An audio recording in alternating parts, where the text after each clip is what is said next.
In this section, we work with bases other than e. First up, let's look at exponential and logarithmic functions with bases other than e. For a greater than 0, the exponential form, y equals a to the x, has an equivalent log form, which is the log base a of y has to equal x. So logs and exponentials are inverse functions.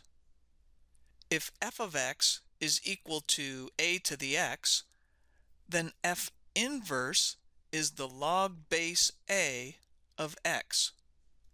So for these two to be inverse functions, the base of the exponent has to match the base of the logarithm.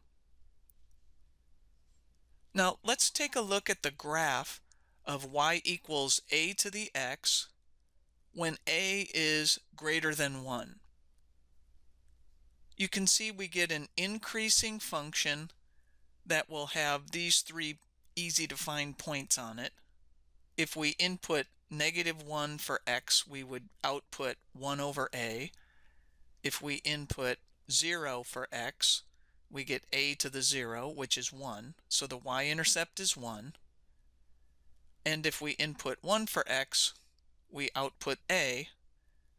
And you can see that on its entire graph, just like with e to the x, it's continuous, increasing, concave up, and 1 to 1. Now, if we look at the corresponding inverse function, which would be log base a of x, remember to go from the function to the inverse, we would switch x and y. So instead of the point -1, 1 over a, we get the point 1 over a, -1. And instead of 0, 1, we get 1, 0. And instead of 1, a, we get a, 1. Notice that these two graphs are symmetric to the line y equals x. And now let's explore some basic properties of logs. Because logs and exponentials are inverse functions, it means they undo each other. So if we have n raised up to the power of log base n of x, this logarithm is going to undo this exponential, and it will just return x. An example of that would be here if we said 7 to the log base 7 of 3y squared. The log base 7 is the inverse function for the exponential whose base is 7, so this just returns 3y squared. Next up, we have a property that says that the log base n of n is equal to 1. So in this case, that means the log base 9 of 9 would equal 1. And that's because the argument of the function matches the base of the log. Here, in this property, we have the log base n of n to the x is equal to x. And that's because the log base n will undo the exponential of n to the x, and we're just left with x. So in this example, we have the log base 4 of 64. Now notice that in order to use this rule, the argument has to match the base of the log, and we don't have that here.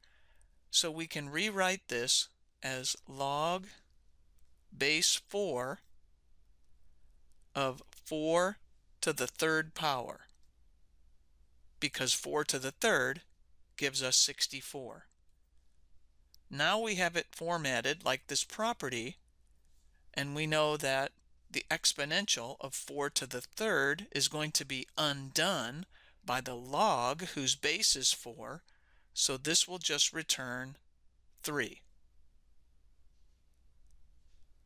Now, one of the things to notice, if we go back up here to comparing the exponential form and the logarithmic form, the log base a of y is equal to x is like saying a to the x equals y. And that's what this is saying. So this is sort of a visual way that can help you switch quickly from the log form to the exponential form. You take the base of the log, raise it up to this power of x, and that has to equal the argument of the log. So let's try some examples. In this example, we have to evaluate each log. First up, we have the log base 2 of 16. Now, a lot of students think more quickly in terms of the exponential form instead of the log form. So one of the ways you can do that is to say that you know that this is going to equal some number, let's call it x, and if you write that in the exponential form, you know that you would say 2 to the x has to equal 16. And then it's pretty easy to see that you would need to raise 2 to the 4th power in order to get 16. So that means the log base 2 of 16 is equal to 4. In this one, we have to do the log base 3 of 1/9. So once again, you can say that this will equal some number, a, such that 3 to the a is going to have to equal 1/9. And then you would have to take 3 to the negative 2 power to get it to equal 1/9. So that means the log base 3 of 1/9 is negative 2. In this example, we have the log base 8 of 1 is going to equal some number, let's call it k. You know that 8 to the k has to equal 1. The only way that will work is if k is equal to 0. So the log base 8 of 1 is 0. In this next example, we have to give the domain and solve each equation. First up, we have the log base a of 125 is equal to 3. Now for the domain, since a is the base of a log function, we know that it has to be positive, so a is greater than 0. And to undo the log base a, we have to do the exponential whose base is a. So you can think of this very algebraically, meaning you do the same thing to both sides of the equation. And that would mean I would have to make an exponential whose base is a and raise it to the left-hand side, which is log base a of 125. Then I would have to do the exponential whose base is a to the right-hand side, so a to the 3rd. On the left-hand side, we know that a raised up to log base a, those are inverse functions, so we would be left with 125 is equal to a to the 3rd. To get a by itself, we would need to do the cube root of both sides.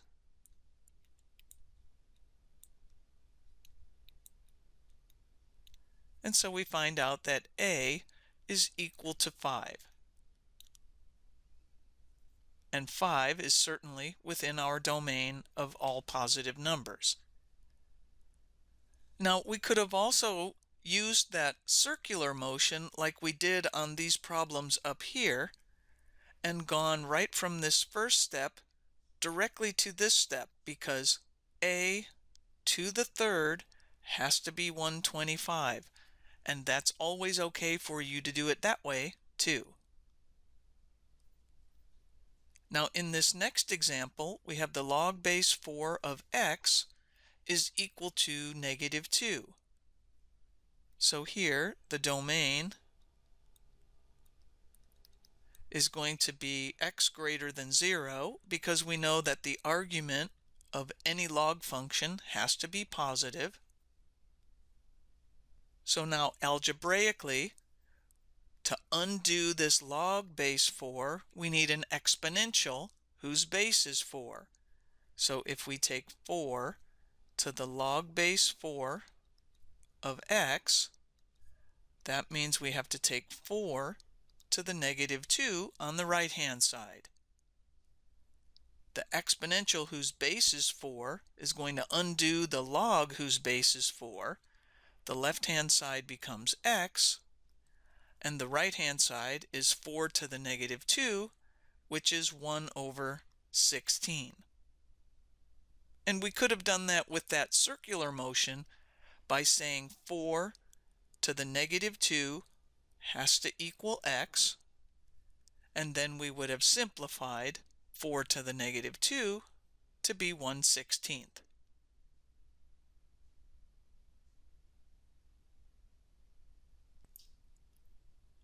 In this example, we have to give the domain and solve. The equation is log base 5 of the quantity x plus 3 minus log base 5 of x is equal to 1. Let's work on the domain first. From this first log function, we need the argument x plus 3 to be greater than 0, which means x has to be greater than -3. From this second log function, we need x to be greater than 0, because that's the argument. So then what we have to do is look at when both of these are true. Let's make a number line. X greater than -3 would be this graph, and x greater than 0 would be this graph, and they are both true whenever x is greater than 0. So that means our domain is from 0 to positive infinity.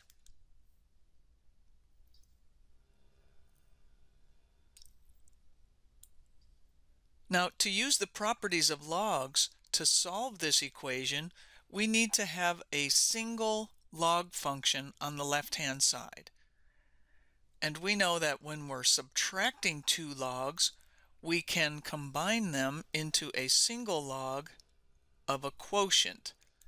So this becomes the log base 5 of x plus 3 over x, and that equals 1.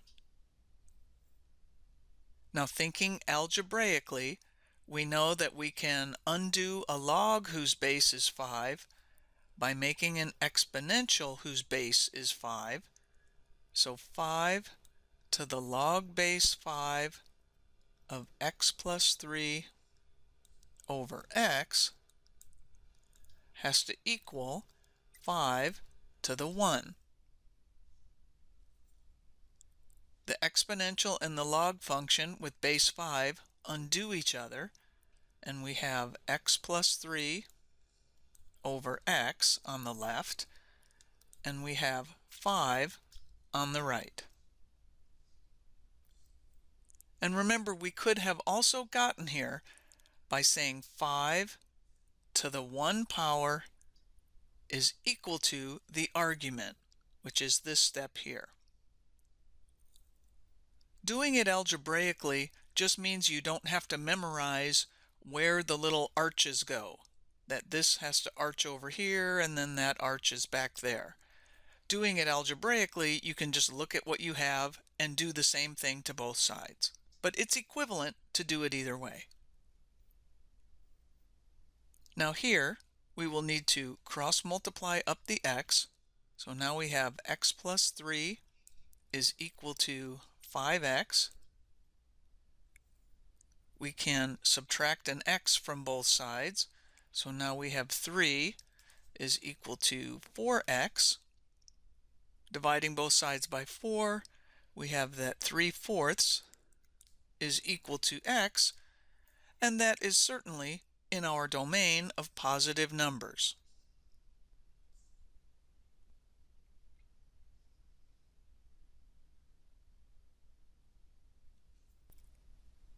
Next up, you will learn how to do change of base for logs and exponents.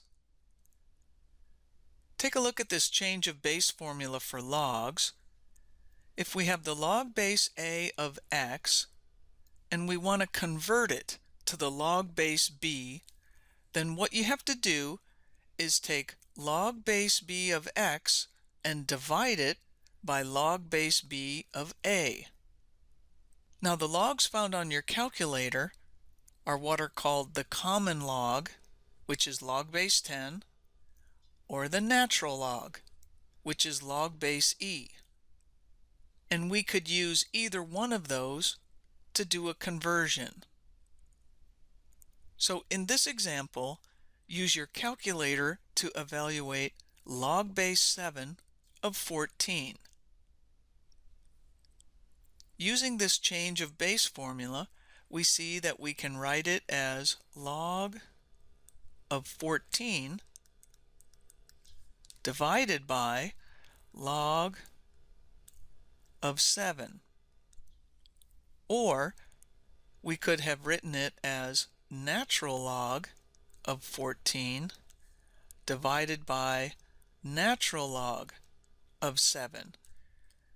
Either one of these is going to give the same answer. So grab your calculator, try doing it both ways so you see that it's true, you'll get the same answer.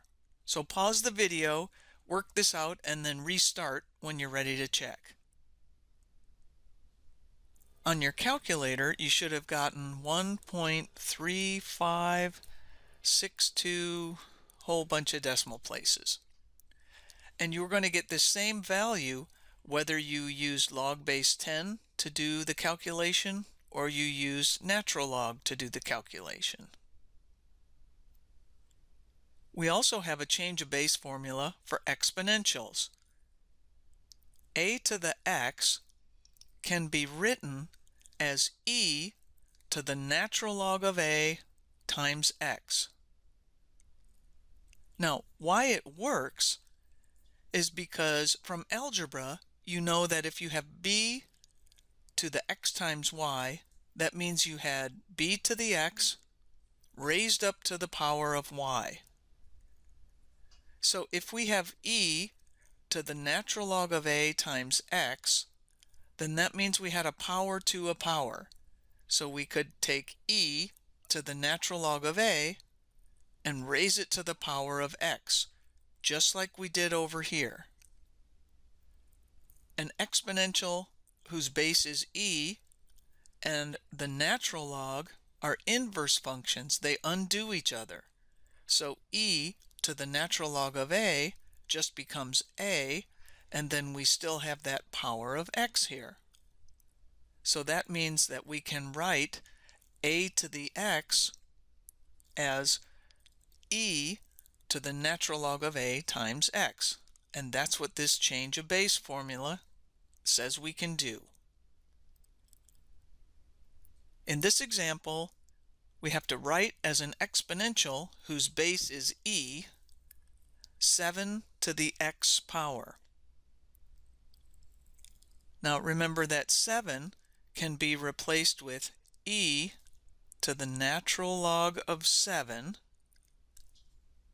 and then we're raising that to the x power. Now when we have a power to a power, we have to multiply the two exponents.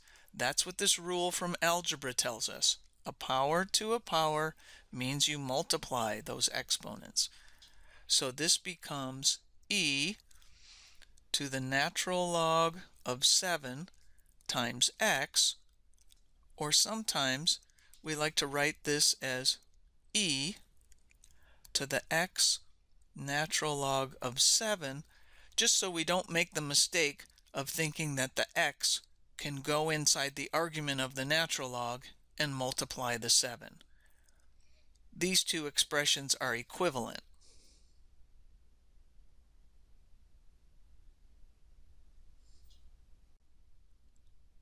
Here we look at the derivatives of exponential functions with bases other than e. The derivative with respect to x of a to the x is equal to a to the x natural log of a. So this is pretty similar to the derivative of e to the x, which is itself e to the x.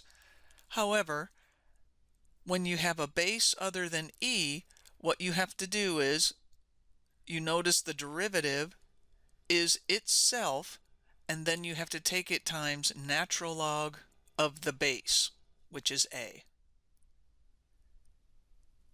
Now, using the chain rule, we have the derivative with respect to x of a to the u will be itself a to the u times natural log of a times u prime. So this is the chain rule piece there.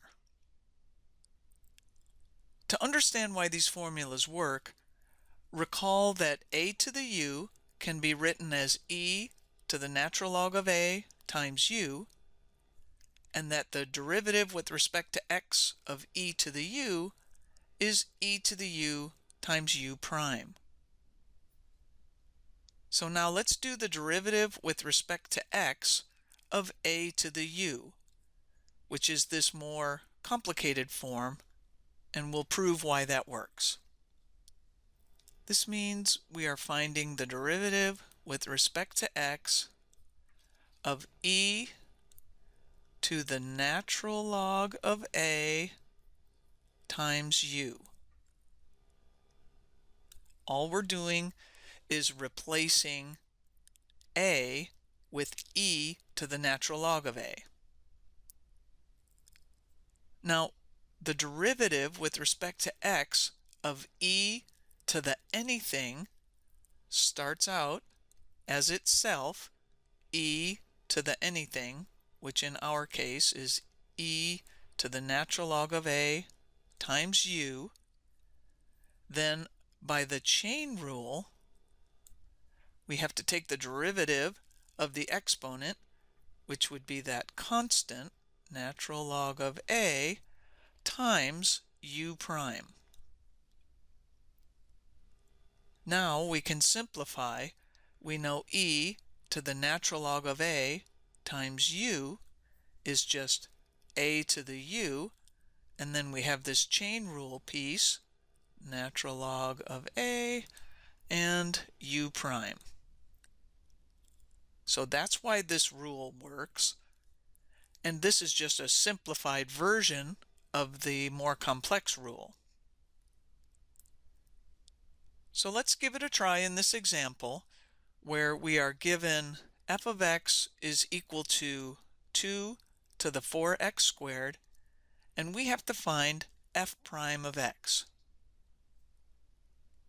Now we know that the rule we are going to use is this a to the u natural log of a times u prime.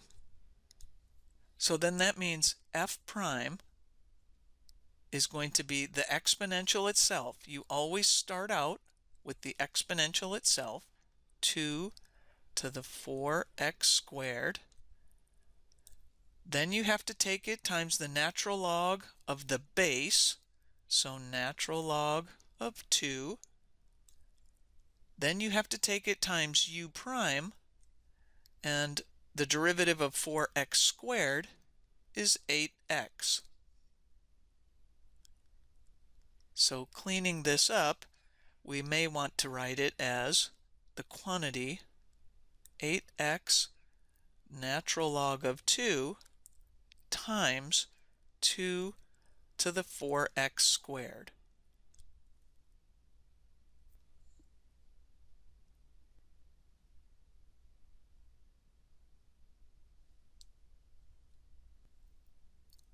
In this example, we are given that g of x is equal to 6 raised up to the power of secant 5x, and we have to find g prime of x. It's time to check your understanding, so pause the video, try this one on your own, then restart when you are ready to check your answer.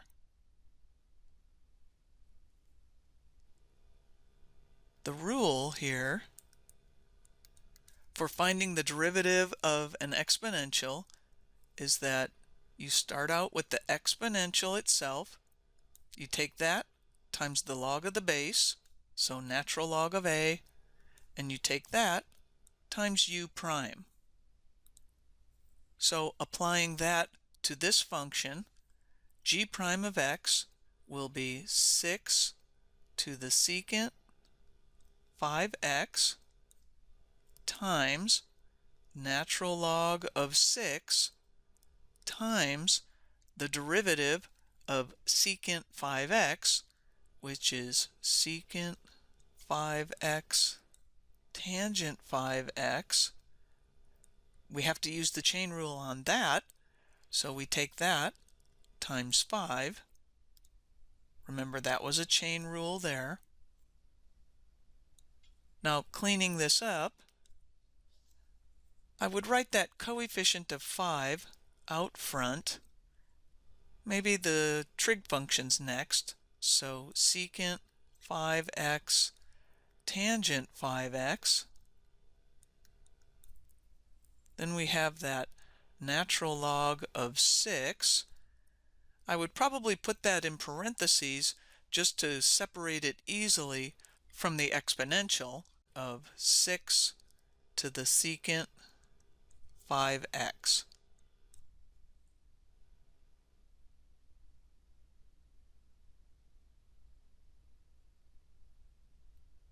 Next, we work with the derivatives of logarithmic functions with bases other than e. In its simplest form, the derivative with respect to x of the log base a of x is 1 over the quantity x natural log of a. And if the chain rule is involved, then the derivative with respect to x of the log base a of u is equal to u prime over the quantity u times the natural log of a. Or another way of saying this is you could write it as 1 over u natural log of a times u prime. These are equivalent expressions here.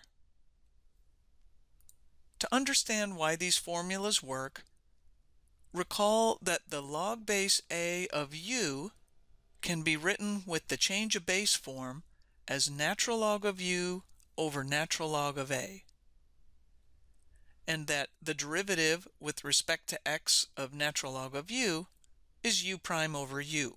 We've been using that for a while now. So what we will do is prove this more complicated version of the formula, the derivative with respect to x of the log base a of u.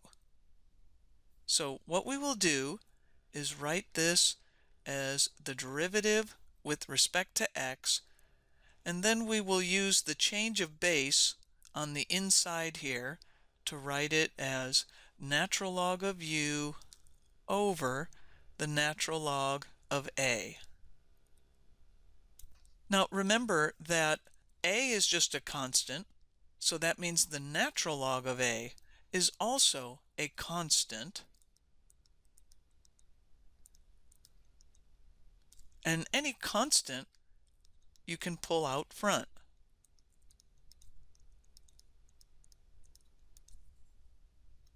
So then if we take this constant, natural log of a and bring it out to the front, then we would have 1 over natural log of a times the derivative with respect to x of the natural log of u.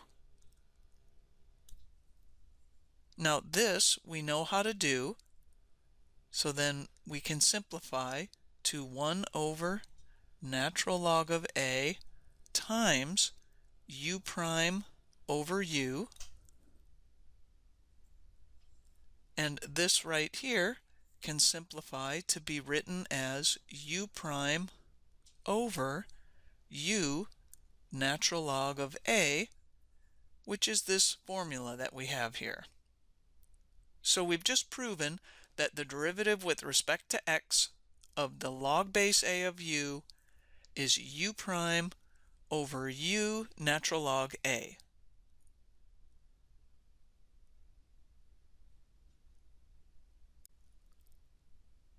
In this example, we have to find the derivative of f of x equals the log base 3 of x squared. Our rule that we will apply is that the derivative of a log is going to be u prime over u natural log of a. So that means that f prime of x is going to equal u prime would be 2x over u, which would be x squared, times the natural log of a, so natural log of 3. Now we have to simplify this because x will cancel one of the x squares in the denominator, so it becomes 2 over x natural log of 3.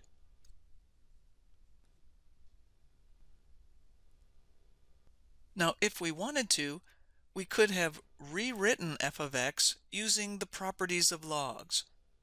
So f of x is equal to 2 times the log base 3 of the absolute value of x. Remember, we have to put x in absolute values because we had an even exponent. Now, when we go to find f prime of x, we have that constant of 2, and then we can use that simpler form of the rule, 1 over x natural log of a, and notice that just like with finding the derivative of natural log of absolute value of x, it's just 1 over x. The same thing here. We're finding the derivative of a log that has absolute value of x in it. We can still use that same simple rule, 1 over x log a. So then the derivative of log base 3 of absolute value of x is going to be 1 over x natural log of 3. And you can see we get to the same answer as before, 2 over x natural log 3. So depending on the problem, you may want to find the derivative directly, or you may want to simplify the function using the properties of logs first, and then find the derivative. The good news is, either way, you get the same answer.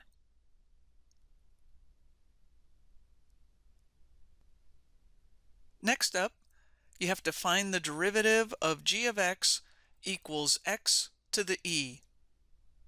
It's time to check your understanding, so pause the video, try this one on your own, then restart when you are ready to check your answer.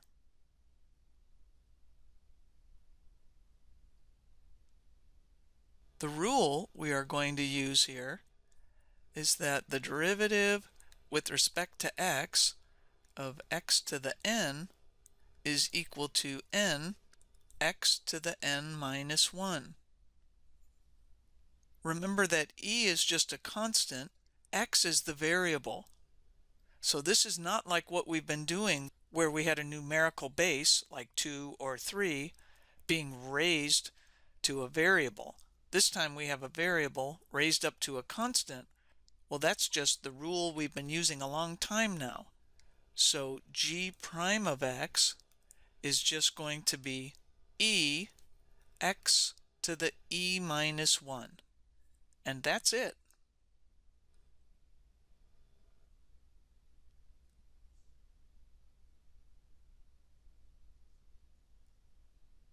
In this example, we want to find the derivative of f of x equals x to the x. We have a couple of considerations here. We cannot use the rule for x to the n because the exponent is not a constant. The exponent is a variable. The second consideration is that we cannot use the rule for a to the x because the base is not a constant. The base is also a variable, x.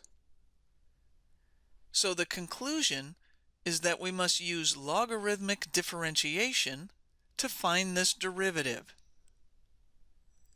Now, we've already learned this method. Recall that step 1 is to take the natural log of both sides. So we will take the natural log of f of x and put that equal to the natural log of x to the x. Step 2 says to expand using the properties of logs. There's nothing to expand on the left-hand side, so we will bring down the natural log of f of x and put that equal to, on the right-hand side, we know that an exponent can be brought out in front of the log, so this will become x times the natural log of x. Step 3 says to take the derivative of both sides. The derivative of natural log of f of x would be f prime of x over f of x, because we are applying the rule u prime over u, and that will equal. Now on the right hand side here, we will have to use the product rule when we find this derivative. So we have to go f prime g plus f g prime. And of course, this f and this g in the product rule are just referring to this side. This f prime has nothing to do with this f prime. This is just a shorthand for reminding us what we have to do. So the derivative of the first is 1 times the second, natural log of x, plus the first, which is x, times the derivative of the second, and the derivative of natural log of x is 1 over x. Now if we clean this up, we have f prime of x over f of x, and on the right hand side we have natural log of x plus 1. Continuing to simplify, f prime of x over f of x. I recommend, to avoid making errors with the argument of the log function, that you write the right-hand side as 1 plus natural log of x. Now remember, we are trying to find the derivative here. So now if I'm trying to solve for f prime of x, I would want to multiply both sides by f of x. Now on the right-hand side, when we multiply by f of x, we will want to use its definition that f of x is equal to x to the x. Remember, this is still just f of x.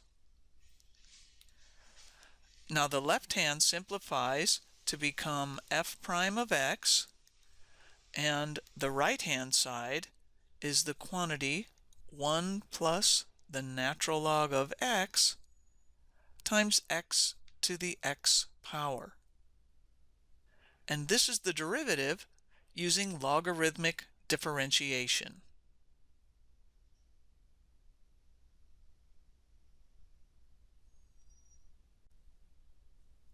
Next up, we explore integration of exponential functions with bases other than e. The integral of a to the x dx is equal to 1 over natural log of a times a to the x plus c. And using substitution, where u is g of x and du is g prime of x dx, the integral of a to the u du is 1 over natural log of a times a to the u plus c. To understand why these formulas work, recall that a to the x can be written as e to the natural log of a times x, and the integral of e to the u du is e to the u plus c. Let's take a look then at the integral of a to the x dx. And we can rewrite this as the integral of e to the natural log of a times x dx. And now we can do a substitution where we let u equal the natural log of a times x, then du would equal the natural log of a dx. Now we notice that for our du, we need to multiply dx times natural log of a. We just have the dx by itself here. So if we rewrite and reorganize our integral in the x variable, we have e to the natural log of a times x. Then we are going to multiply in a natural log of a, which means we have to take it out, 1 over natural log of a, and then we have the dx.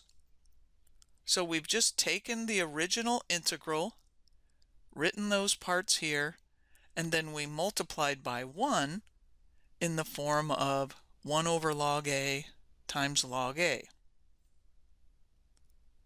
Now let's do the substitution. This 1 over natural log of a is a constant that remains out front.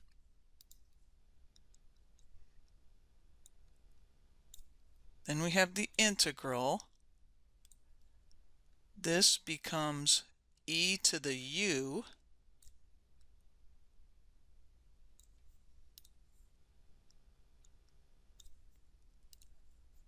and then this whole thing can be replaced with du.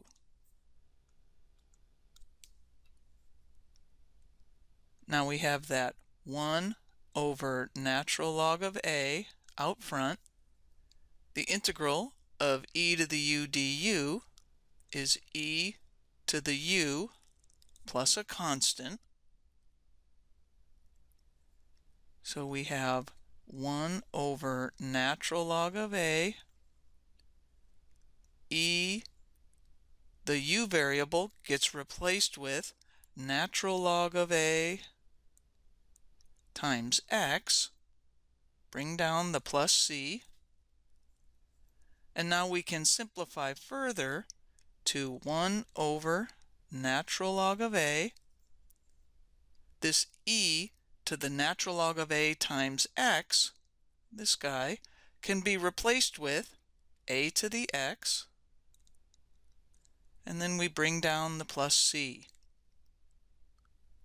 So we just proved that the integral of a to the x dx is 1 over natural log of a to the x, plus c.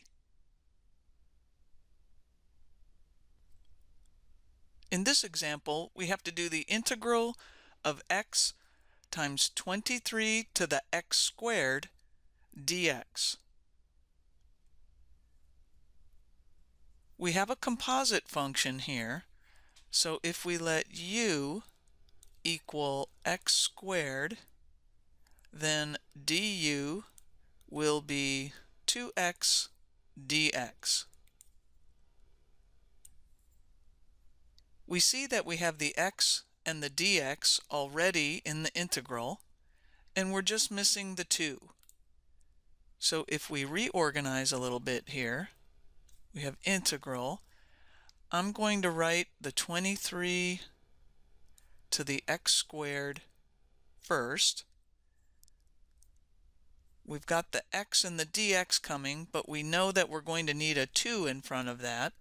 So if I put a 2 on the inside of the integral, I have to counteract it with a 1/2 on the outside of the integral. And then I'll bring over the x and the dx. Now, because we know that the rule that we want to use is that the integral of a to the u du is equal to 1 over natural log of a to the u plus c, then we need to format one more substitution here, and we're going to let a equal 23, because we need the a to be the base of the exponent. So now we are ready to do our substitutions. Bring down the equal sign. We have that 1/2 out front. That stays there. Integral. The 23 to the x squared is going to get replaced with a to the u, and then the 2x dx is going to get replaced with du. And that's making use of all of our substitutions over here. So now this simplifies to be 1/2. We can apply this integration rule here to get 1 over the natural log of a times a to the u plus c. And now we substitute back to our original variables. We have 1/2 times 1 over the natural log of 23 times 23 to the x squared plus c. And we can combine these two constants out front if we like, and write this as 1 over 2 natural log of 23 times 23 to the x squared plus c.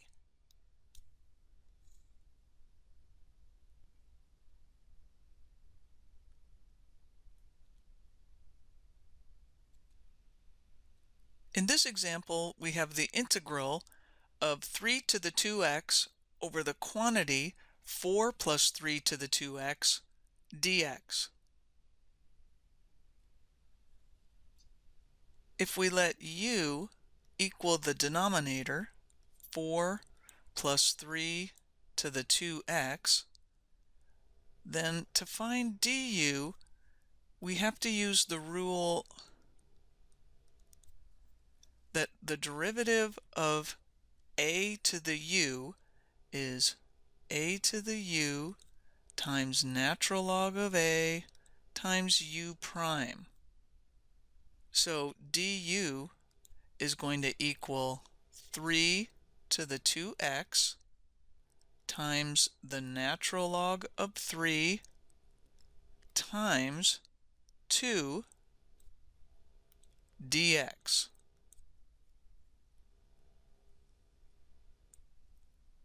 So du is equal to the quantity 2 natural log of 3 times 3 to the 2x dx.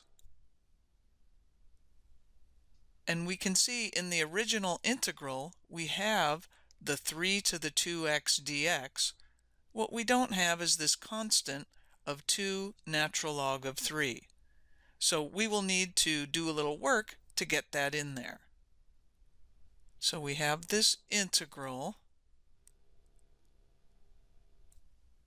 We've got the 3 to the 2x. We've got the dx. We can write it over here, or we could write it up here. It wouldn't matter.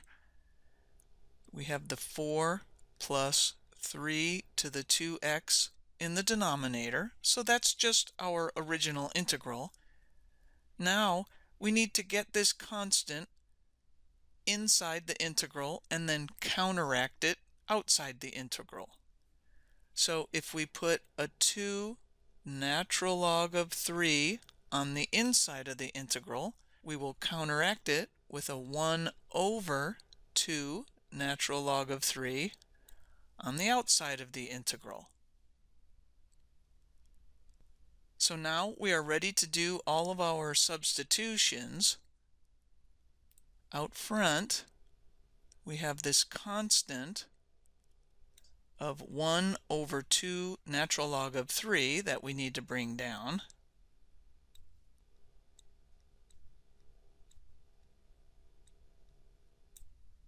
Then we have the integral. In the denominator right here, this is going to get replaced with u.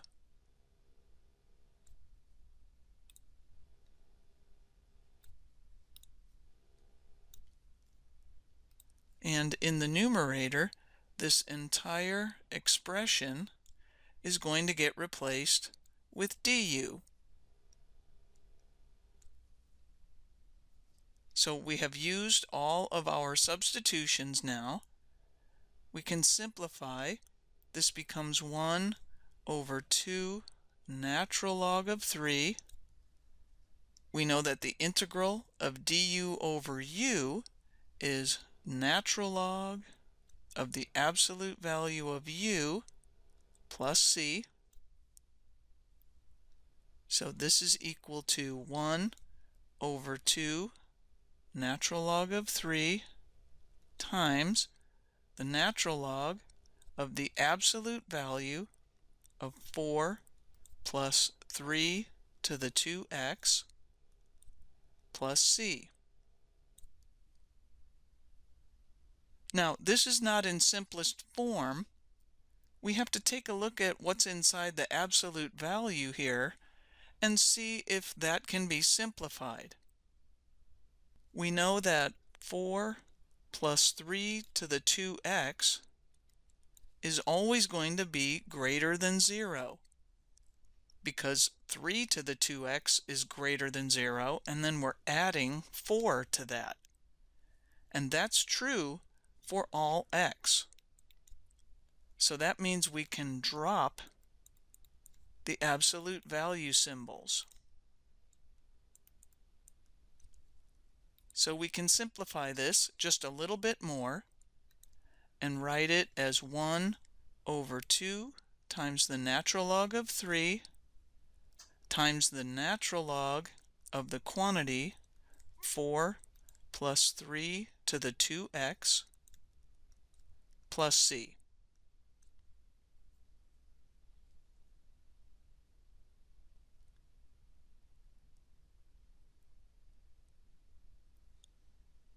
In this example, we have to sketch the graph of y equals 1/2 to the x power.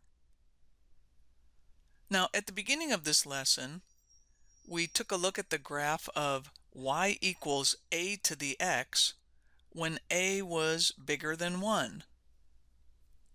So now we have a less than 1 here, but We know that 1/2 is just 2 to the negative 1, so we could write this as y equals 2 to the negative 1 to the x power, which means we have y equals 2 to the negative x.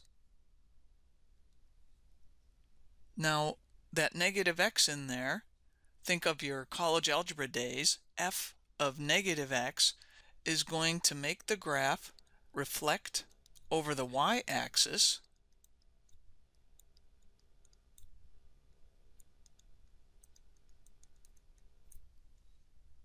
Now we could also plug in points. If we picked x and found some values for y here, if x was negative 2, we know 2 to the positive 2 is going to be 4, and that's the same if we put it in here. 1/2 to the negative 2 is the same as 2 to the positive 2, which is 4. So if we have a negative 2, we are going to get a y value of 4. If we put in negative 1, then 1/2 to the negative 1 is going to be 2, or you can think of it as 2 to the negative 1, which is 2. So if we put in a negative 1, we'll get 2. If we put in a 0, 1/2 to the 0 power is 1. Same with 2 to the 0 power. If we put in a 1, 1/2 to the 1 is going to be a half. If we put it into this version of the equation, we would have 2 to the negative 1, which of course is a half. So if we put in a 1, we're getting 1/2. And if we put in a 2, we will get 1/4. So as we could see by looking at the graph of a to the x where a was bigger than 1, we take that, reflect it over the y-axis. We can see that we will still have a horizontal asymptote here at y equals 0. And now we've just graphed y equals 1/2 to the x.